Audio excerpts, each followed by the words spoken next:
ദൈവ തിരുനാമത്തിന് മഹത്വമുണ്ടാകട്ടെ. ഇന്നത്തെ ദൈവവചന ചിന്തയ്ക്കായിട്ട് സങ്കീർത്തനങ്ങൾ 34:10.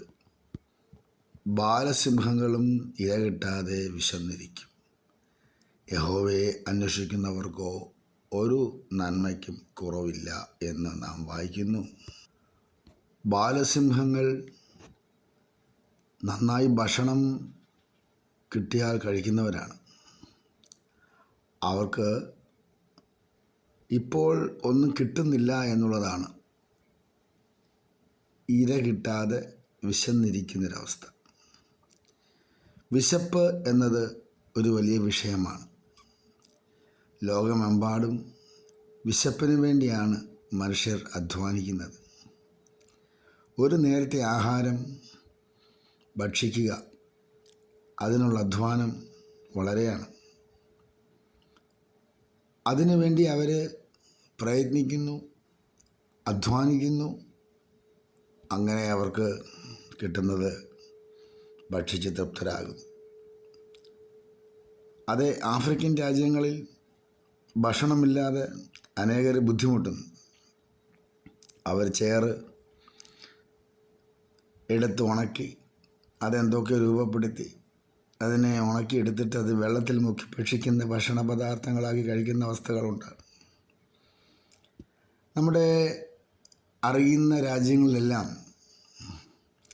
ഭക്ഷണത്തിന് വേണ്ടി ബുദ്ധിമുട്ടുന്നവരുണ്ട്.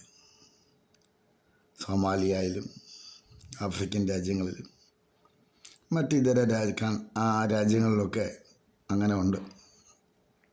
എന്നാൽ ഭക്ഷണമില്ലാതെ ഭാരപ്പെടുമ്പോഴും കരയുന്ന കാക്കക്കുഞ്ഞുങ്ങൾക്ക് അതതിൻ്റെ ആഹാരം കൊടുക്കുന്ന ദൈവം ഓരോരുത്തരെയും സംരക്ഷിക്കുന്നു, സഹായിക്കുന്നു. തിരുവചനത്തിൽ വായിക്കുമ്പോഴും ക്ഷാമം കാരണം ഭക്ഷണ പദാർത്ഥങ്ങൾ തീരാൻ പോകുന്നു എന്ന് കണ്ടപ്പോൾ ഏലിയാവിനെ അയച്ചു.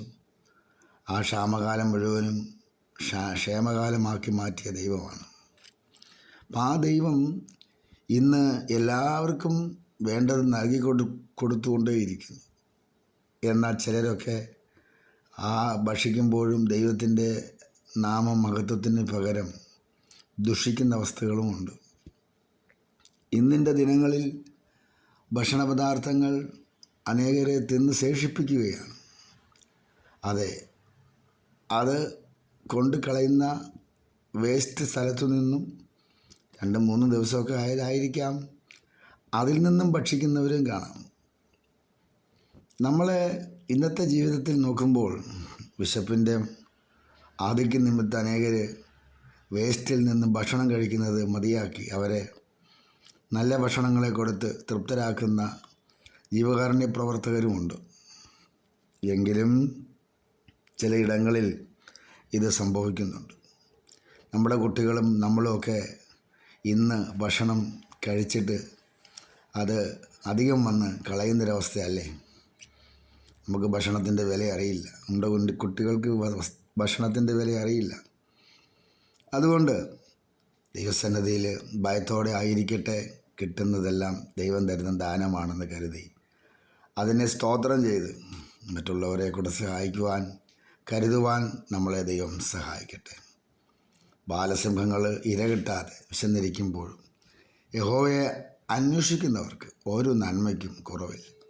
ദൈവത്തെ അന്വേഷിക്കുന്നവർ, ദൈവത്തിനെ വിളിച്ചപേക്ഷിച്ച് പ്രാർത്ഥിക്കുന്നവർ, പ്രാർത്ഥനയുള്ള ഭവനം, വിശ്വാസമുള്ളവർ, ദൈവസ്നേഹമുള്ളവർ, അങ്ങനെ അന്വേഷിക്കുന്നവർക്ക് ദൈവത്തെ അന്വേഷിച്ച് ദൈവത്തിന് മഹത്വം കൊടുത്ത് ദൈവത്തിൻ്റെ സന്നിധിയിൽ വിശ്വസ്തരായി ജീവിക്കുമ്പോൾ ആ കുടുംബങ്ങളിൽ നിന്നും നന്മ ഇതുവരെയും മുടങ്ങിയിട്ടില്ല.